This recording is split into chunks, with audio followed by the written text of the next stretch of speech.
Chapter का नाम है मैं घर आ गई हूँ। नात्सुओ बोलता है, रुई तुम यहाँ कैसे? रुई हंसते हुए बोलती है, चौंक गए ना। नात्सुओ रुई के गाल खींचते हुए बोलता है, कितने नरम है। तो तुम सच में यहाँ हो? क्या ये कोई सपना या वहम नहीं है? फिर रुई बोलती है, क्या सपना देखने पर खुद के गाल नहीं खींचने चाहिए? फिर रुई नात्सु के गाल खींचती है और नात्सु आहा करते हुए बोलता है, दर्द हो रहा है, छोड़ो।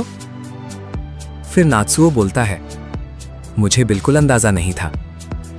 रुई बोलती है, नए साल की भीड़ के बाद अब सब कुछ थोड़ा शांत हो में है। मुझे 5 दिन की छुट्टी मिली थी, इसलिए मैं घर आ गई। मुझे नहीं लगता कि कोई और घर जा रहा है।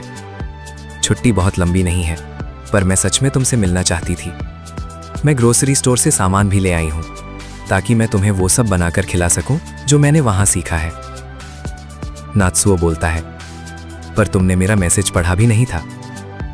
रुई बोलती है, ओह, क्या तुमने मुझे मैसेज किया था? माफ करना, मैं एरोप्लेन मोड बंद करना भूल गई थी। नात्सुओ बोलता है, सही कहा। मैं जानना चाहता हूं कि तुम किसके साथ डेट पर जा रही थी।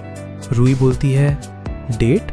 फिर नात्सु बोलता है, कल डैनियला सान मजाक कर रही थी कि रुई शायद डेट पर जा रही है। रुई बोलती है, मैंने उन्हें बताया था कि मैं सरप्राइज देने घर जा रही हूँ। वो बस तुम्हें परेशान करने के लिए छेड़ रही थी, तो तुम लोग इसी बारे में बात कर रहे थे, है ना? फिर बोलती है, ओ हाँ, तुमने कोट क्यों पहना हुआ है? क्या तुम कहीं बाहर जा रहे थे? नात्सु बोलता है, हाँ, वो मैंने किसी से मिलने का प्लान बनाया था। रुई बोलती है, अभी इसी वक्त? फिर रुई थोड़ा गास होकर बोलती है, समझ गई। नात्सु उसे रोकते हुए बोलता है, नहीं, इतना ज़रूरी काम नहीं है, मैं बस इसे कैंसिल कर देता हूँ। रुई बोलती है, हाँ, क्या तुम पक्का श्योर हो? नात्सुओ बोलता है, हाँ, सब ठीक है। रुई बोलती है, माफ करना, क्या वो कॉलेज का कोई था? नात्सुओ बोलता है, हाँ। रुई बोलती है, तुम मुझसे क्या छुपा रहे हो? फिर नात्सुओ घबराते हुए बोलता है, नहीं, कोई भी नहीं, सब ठीक है, वो कोई खास नहीं है। रुई बोलती है, अगर वो सिर्फ एक दोस्त है तो तुम मुझे बता क्यों नहीं देते? फिर नात्सुओ के हाथ से फ़ोन गिर जाता है और रुई देख लेती है। फिर दोनों की खींचातानी में फ़ोन बिस्तर पर गिर जाता है। फ़ोन की स्क्रीन पर मियाबी सेरिज़ावा का मैसेज और कॉल हिस्ट्री साफ दिख रही है। मियाबी का मैसेज 5:06 पे। उसमें लिखा है, क्या तुम ठीक हो? आज तुम काफ़ी उदास लग रहे थे। फिर कॉल रिकॉर्ड 5:09 पे। उनकी बात हुई है 3 मिनट 41 सेकंड तक की बात हुई है। फिर रुई बोलती है, हाँ, तो तुम्हारा सेरिज़ावा सान के साथ मिलने का प्लान था? क्या तुम दोनों बाहर मिलने वाले थे? नात्सुओ बोलता है, मेरा मतलब मुझे बस कुछ एडवाइस चाहिए था, मैं बस उससे कुछ पूछना चाहता था। रुई बोलती है, किस तरह की एडवाइस? क्या तुम सच में इतने ज़्यादा परेशान थे? मुझे बिल्कुल अंदाज़ा नहीं था। ऐसी कौन सी बात है जो तुम उसे बता सकते हो पर मुझे नहीं? क्या तुम्हारे दिल में कोई चोर है? तुमने ये बात मुझसे क्यों छुपाई? नात्सुओ बोलता है, ऐसा नहीं है कि मैं गुनहगार महसूस कर रहा हूँ, मुझे बस पता था कि ये सुनकर तुम शक करोगी। रुई बोलती है, बिल्कुल सही, मुझे शक हो रहा है। मैंने तुम्हें पहले भी कहा था कि उसे अपने पास मत आने देना, तुम उसे पहले भी यहाँ लेकर आए थे। नात्सुओ बोलता है, और तुम्हारा क्या? नात्सुओ बोलता है, क्या वो तुम्हारे घर पर नहीं था? रुई बोलती है, तुम्हारा मतलब कजीता?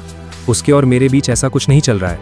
नात्सुओ बोलता है, और यहाँ भी ऐसा कुछ नहीं चल रहा है? सच कहूँ तो जब मैंने उसे स्काइप पर देखा था तो मुझे जलन होने लगी थी, पर मैंने तुम पर कभी इल्ज़ाम नहीं लगाया है ना?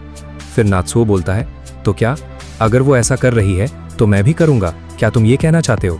रुई बोलती है, बिल्कुल नहीं। नात्सुओ बोलता है, फिर क्या? मैंने कभी शिकायत नहीं की तो तुम भी मत करो, हम सिर्फ दोस्त हैं तो हमें अकेले मिलने दो, यही ना? ओह, छोड़ो ये सब। आंसुओं के साथ रोते हुए बोलती है, मैं यहाँ तुम्हें खुश करने के लिए वापस आई थी। फिर रुई बोलती है, भाड़ में जाओ। फिर वो भाग जाती है अपार्टमेंट में से। फिर रुई कार्ड को स्कैन करती है, लेकिन फिर वो वापस नात्सु के अपार्टमेंट पर पहुंच जाती है और फिर वो उधर ही चक्कर लगाने लगती है।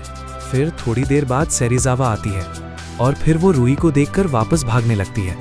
फिर रुई उसको रोककर बोलती है, तुम भाग क्यों रही हो? फिर मियाबी धीरे से डरकर बोलती है, क्या तुम अभी तक वहाँ नहीं थी? रुई बोलती है, मैं छुट्टियों पर वापस आई हूँ। क्या तुम यहाँ किसी से मिलने आई थी? तुम यहाँ क्या कर रही हो? मियाबी बोलती है, कुछ खास नहीं, मैं बस थोड़ी बात करने आई हूँ। रुई बोलती है, एक ऐसे लड़के के घर पर जो अकेला रहता है? क्या तुमने आज भी सेक्सी अंडरवेयर पहनी हुई है?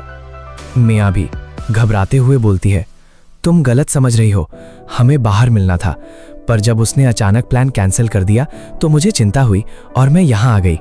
रुई बोलती है, अच्छा, फिर रूई बोलती है, क्या तुम दोनों चोरी छिपे मिल रहे हो? पूरे वक्त जब मैं वहां थी क्या तुम दोनों मिलते रहे? मियाँ भी बोलती है, चोरी छिपे? फिर रूई बोलती है, हाँ, क्या ये चोरी छिपे नहीं था? मुझे अंधेरे में रखना, तुम्हारी ये खुफिया मुलाकातें और वो सब बातें जो तुमने अकेले में की हैं। रूई बोलती है, पहले उसके लॉन्ग डिस्टेंस रिलेशनशिप की परेशानियों पर हमदर्दी दिखाना और फिर उस पर दोरे डालना। आखिर तुम दोनों क्या बातें कर रही थी? तुम उसे किस तरह का एडवाइस दे रही थी? मियाँ भी बोलती है, मेरा मतलब। रूई बोलती है, अगर तुम बता नहीं सकती तो पक्का कुछ बुरा ही होगा, मुझे इसी बात का डर था। वैसे भी वो नात्सुओ है, वो बहुत जल्दी बहक जाता है। क्या आज की ये मुलाकात भी तुम्हारा ही आइडिया था? अगर उसके पास धोखा देने का वक्त है तो उसे अपनी किताबों पर काम करना चाहिए।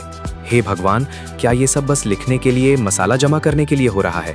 भले ही ऐसा होता। मियाँ भी एकदम गुस्से में चिल्लाते हुए बोलती है, बस बहुत हुआ। बिना सोचे समझे ऐसे इल्जाम लगाना, क्या तुम चाहती हो कि ये सब सच हो जाए? तुम थोड़ा सा ध्यान क्यों नहीं देती? फुजीकुन काफी बुरे वक्त से गुजर रहा है, वो सच में बहुत तकलीफ में था, इसीलिए उन्होंने मुझे कॉल किया था। तुम्हें इस तरह पेश आने की हिम्मत कैसे हुई जब तुम्हें ये तक नहीं पता कि चल क्या रहा है? फिर रूई हैरानी में बोलती है, पता नहीं क्या चल रहा है? मियाँ भी चिल्लाते हुए बोलती है, वो अब और नहीं लिख पा रहा, बिल्कुल भी नहीं। रूई बोलती है, हाँ, तुम्हारा क्या मतलब है कि वो नहीं लिख पा रहा? मुझे लगा था कि वो अपनी पिछली एंथोलॉजी के रिस्पॉन्स से बाहर निकल चुका है। फिर बोलती है, उसने मुझे कुछ नहीं बताया। फिर तभी नात्सुओ दरवाजा खोलकर बालकनी पर आता है। रूई बोलती है, नात्सुओ, सेरिजावा-सान कह रही हैं कि तुम अब और नहीं लिख पा रहे। क्या तुम इसी वजह से इतने परेशान थे? क्या ये सच है? मियाँ भी बोलती है, माफ करना फुजीकुन। नात्सुओ बोलता है, कोई बात नहीं, मुझे लगता है अब इसे छुपाने का कोई फायदा नहीं है। रूई बोलती है, क्यों? तुमने मुझे इतनी बड़ी बात क्यों नहीं बताई? क्या हमें एक दूसरे को सब कुछ नहीं बताना चाहिए था, चाहे वो कुछ भी हो? मियाँ भी बोलती है, उसने ये सब तुम्हारी चिंता की वजह से किया था, वो तुम्हें परेशान नहीं करना चाहता था। फिर रूई गुस्से में चिल्लाते हुए बोलती है, 1 मिनट के लिए चुप हो जाओ। रूई बोलती है, नात्सु। फिर नात्सु बोलता है, मियाँ भी सही कह रही है, मुझे डर था कि मेरी कमजोरी तुम्हारे लिए एक बोझ बन जाएगी, माफ करना। रूई बोलती है, क्यों, अभी भी वही बात?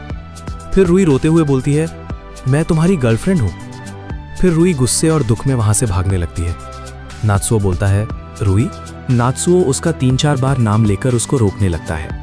नात्सुओ सीढ़ियों से तेजी से नीचे उतरता है। फिर रूई तेजी से रास्ते पर भाग रही है और नात्सुओ उसके पीछे है। रूई स्टेशन पहुंचती है और गेट पर अपना कार्ड स्कैन करती है। वो बिना पीछे देखे भागती जा रही है। फिर नात्सुओ स्टेशन के गेट पर रुक जाता है क्योंकि उसके पास कार्ड नहीं है। वो मायूसी से रूई को दूर जाते हुए देखता है। फिर सीन चेंज होता है और नात्सु के घर पर सीन शिफ्ट होता है और हिना डोर पर आकर बोलती है, वेलकम। रूई, वेलकम होम। तुम इतने लंबे सफर से थक गई होगी, तुम किस वक्त पहुंची? क्या तुमने उसे सरप्राइज दिया? रूई बोलती है, शुक्रिया, मैं बहुत थक गई हूं, थोड़ी देर के लिए लेटने जा रही हूं। हिना बोलती है, हाँ, ओ हाँ। फिर हिना रूई का हाथ पकड़ते हुए बोलती है, वेट, रूई क्या हुआ? फिर रूई बोलती है, माफ करना, मैं अभी इस बारे में बात नहीं करना चाहती। रूई अपने कमरे का दरवाजा खोलकर अंदर आती है और उसे बंद कर देती है। रूई बोलती है, सब कुछ ऐसा नहीं होना चाहिए था। फिर रूई अपने गले में पहना हुआ लॉकेट निकालकर उसे देख रही है। फिर रूई एक फ्लैशबैक में नात्सुओ की पुरानी बात याद करते हुए बोलती है, उसने मुझसे यही कहा था ना, चाहे हम कितने ही दूर क्यों ना हो, हम हमेशा साथ रहेंगे। चैप्टर 215 और नाम है जब हम साथ थे। फिर नात्सु घर पर आता है। हिना बोलती है, नात्सुओ कुन? नात्सुओ बोलता है, ओह हिनामी, क्या आज तुम्हारी छुट्टी है? हिना बोलती है, नहीं, मैं बस देरी वाली शिफ्ट में काम कर रही हूँ, मैं बस निकलने ही वाली हूँ। नात्सुओ बोलता है, अच्छा, समझ गया। हिना बोलती है, क्या तुम रूई को ढूंढ रहे हो? नात्सुओ बोलता है, वो यहाँ नहीं है। हिना बोलती है, वो अभी अभी बाहर गई है, मैंने उससे पूछा नहीं कि वो कहाँ जा रही है। फिर बोलती है, कल क्या कुछ हुआ था? बात यह है कि वो रोते हुए घर आई थी, इसीलिए मुझे लगा कि कोई बड़ी बात हुई है। अगर तुम बताना नहीं चाहते तो कोई बात नहीं। नात्सुओ बोलता है, हमारे बीच बस थोड़ी गलतफहमी हो गई थी। फिर रूई मरी के कैफे में बैठी है और कॉफी पी रही है। मरी बोलता है, मैं समझ गया, तो नात्सुओ चान के साथ ये सब चल रहा है। एक ऐसा बच्चा जिसे किताबों से इतना प्यार है, वो भला कैसे नहीं लिख पा रहा? पक्का उसकी एंथोलॉजी के चक्कर में जो हंगामा हुआ था उसी का असर हो रहा है। फुमीकुन, क्या तुमने इस बारे में सुना था? फुमीकुन बोलता है, नहीं, ये तो मेरे लिए भी एकदम हैरत की बात है। वो तुम्हें सब कुछ बताता है रुई-चान। अगर उसने ये बात तुमसे भी छुपाई है तो मामला सच में बहुत गंभीर है। मरी बोलता है, नात्सुओ को जानते हुए उसने ये सब इसलिए छुपाया होगा ताकि हम परेशान ना हो। वो इस मामले में थोड़ा जिद्दी है क्योंकि एक राइटर होना ही उसकी असली पहचान है। रुई बोलती है, मुझे पता है, अगर ऐसी बात थी तो मुझे उसके साथ थोड़ा नरम पेश आना चाहिए था। लेकिन उसके क्लब की वो लड़की मिया भी ऐसे पेश आ रही थी जैसे वो उसे मुझसे बेहतर समझती हो। मैं बर्दाश्त नहीं कर सकी। मैं उसकी गर्लफ्रेंड हूँ। मैं एक बहुत ही बुरी इंसान बन गई हूँ। मैं हमेशा ऐसी फिजूल बातों की चिंता करती रहती हूँ। ये सब कितना बेवकूफ़ी भरा है। मरी बोलता है, हर कोई वक्त बेवक्त ऐसी फिजूल बातों से परेशान होता है। रुई बोलती है, पहले जब भी मैं कोई ड्रामा फिल्म देखती थी और अगर कोई मुश्किल आती थी तो मैं सोचता थी कि तुम बस ऐसा क्यों नहीं करते, या साफ दिख रहा है कि तुम्हें वैसा करना चाहिए। लेकिन जब ये मेरे साथ असलियत में होता है तो मैं इसे संभाल नहीं पाती। मेरी अपनी भावनाओं पर कोई काबू नहीं रहता। फुमिया बोलता है, खैर वो इसलिए है क्योंकि तुम उसे पसंद करती हो, है ना? मुझे नहीं लगता कि तुम इस बारे में कुछ कर सकती हो। मरी बोलता है, मुझे लगता है ये उसे पसंद करने से ज़्यादा कुछ और है। ऐसा लग रहा है जैसे तुम उसके लिए ऑब्सेस्ड यानी कि जुनूनी हो गई हो। रुई बोलती है, ऑब्सेस्ड? मरी बोलता है, हाँ। जब तुमने सुना कि वो लिख नहीं पा रहा तो उसके दर्द से ज्यादा तुम्हें इस बात ने चोट पहुंचाई कि उसने ये राज तुमसे छुपाया है ना। और जो बात तुम बर्दाश्त नहीं कर पा रही वो ये ख्याल है कि कोई उसे तुमसे छीन लेगा। संभल कर रहना। अगर ये एहसास हद से बाहर निकल गया तो तुम उसे बांध कर और हमेशा के लिए कैद करके रखना चाहोगी। सब ठीक हो जाएगा। तुम एक बहुत अच्छी लड़की हो रुई रुई। इस तरह दुखी होना ही इस बात का सबूत है कि तुम उससे कितना प्यार करती हो। अगर तुम माफी मांग लो और खुलकर बात कर लो तो तुम दोनों पहले जैसे ठीक हो जाओगे। फिर सीन चेंज होता है। रुई घर पर आ जाती है और सबको बोलती है, मैं घर आ गई हूँ। पापा बोलते हैं, वेलकम होम रुई-चान। सही वक्त पर आई हो, हम बस डिनर शुरू ही करने वाले थे। मम्मी बोलती हैं, तुम कहाँ थी? और नात्सु भी उधर ही बैठा है। फिर रुई नात्सु को देखकर चौंक जाती है। फिर रुई बोलती है, मैं एक दोस्त से मिलने गई थी, हम बस बाहर घूम रहे थे। पापा बोलते हैं, इधर आओ, आज हम नाबे खा रहे हैं। तुमने बाहर कुछ खाया तो नहीं है ना? फिर चारों खा रहे हैं। फिर नात्सु खाते खाते रुई को देखता है। फिर सीन रात शिफ्ट हो जाता है। नात्सु रुई के गेट को नॉक करता है और बोलता है, रूही क्या तुम जाग रही हो? फिर कोई जवाब नहीं आता तो फिर वो अपने कमरे में चला जाता है और सोने लगता है। लेकिन सोते हुए वो बात याद कर रहा होता है जिसमें रूही ने रोते हुए बोला था, मैं तुम्हारी गर्लफ्रेंड हूँ। फिर नात्सु के दरवाजे पर नॉक होता है और देखते हैं रुई आई होती है। नात्सु एकदम हैरान होकर बोलता है, रुई? फिर रुई बोलती है, क्या हम साथ में सो सकते हैं? नात्सु थोड़ा हिचकते हुए बोलता है, क्यों नहीं, बेशक। फिर दोनों चिपक कर सो रहे हैं। रुई बोलती है, मुझे माफ कर दो, काश मैं तुम्हारे साथ थोड़ा नरम पेश आई होती, लेकिन मैं नहीं कर सकी। फिर नात्सु उसकी गले ललाकर बोलता है, गलती मेरी ही थी, सब मेरी वजह से हुआ, सॉरी रुई, मुझे माफ करना। फिर रुई मन में बोलती है, बिल्कुल। रुई अपने पुराने पलों को सोचते हुए उसमें नात्सु बोलता है, तुम बहुत क्यूट लग रही हो। फिर वो स्कूल वाला कन्फेशन, नात्सु बोलता है, मैं तुमसे प्यार करता हूँ रुई। फिर कोई और सीन में नात्सु बोलता है, क्या ये अच्छा नहीं होगा अगर हम हमेशा के लिए साथ रहें? चाहे कुछ भी हो जाए, मैं हमेशा तुम्हारे लिए यहाँ हूँ। क्या तुम्हें नहीं लगता कि ये प्यार है? क्या तुम्हें वाकई ये पूछने की जरूरत है? फिर दोनों एक दूसरे को हक कर लेते हैं। ये सच में अच्छा पैनल है। फिर सीन चेंज होता है। सुबह दोनों एक दूसरे का हाथ पकड़कर जा रहे होते हैं। नात्सु बोलता है, क्या तुम आज रात ही वापस जा रही हो? ये तो बहुत जल्दी है। रुई बोलती है, मैंने तुम्हें बताया था ना कि सिर्फ 5 दिन की बात है, मुझे अपने काम की तैयारी भी करनी है। नात्सु बोलता है, तो फिर मुझे लगता है हमें इस बचे हुए कीमती वक्त को अच्छे से बिताना चाहिए। रुई हाँ बोलती है। फिर रुई बोलती है, क्योंकि कल रात में इसे तुम्हें नहीं दे सकी, ये लो, मैंने इसे अमेरिका में बनाया था। ये थोड़ा जल्दी है पर ये वैलेंटाइंस डे की चॉकलेट है। मैं बहुत खुश हूँ कि मैं इसे तुम्हें दे सकी। क्या तुम्हें ये पसंद आई? नात्सुओ बहुत हैरान हो जाता है और फिर बोलता है, हाँ मुझे ये बहुत पसंद आई, इसे खाना तो एकदम गुनाह जैसा लगेगा। फिर नात्सुओ बोलता है, शुक्रिया रू। फिर रुई अचानक आगे बढ़कर नात्सुओ को किस कर लेती है। फिर रुई बोलती है, तो नात्सुओ मुझे लगता है हमें ब्रेकअप कर लेना चाहिए। गाइस ये एकदम से क्या हो गया? मैंने एक्सपेक्ट नहीं किया था कि ये हो जाएगा। नात्सु बहुत हैरान हो जाता है और ये चैप्टर भी खत्म हो जाता है। पता नहीं इतने सीरियस क्यों बन रही है ये सीरीज।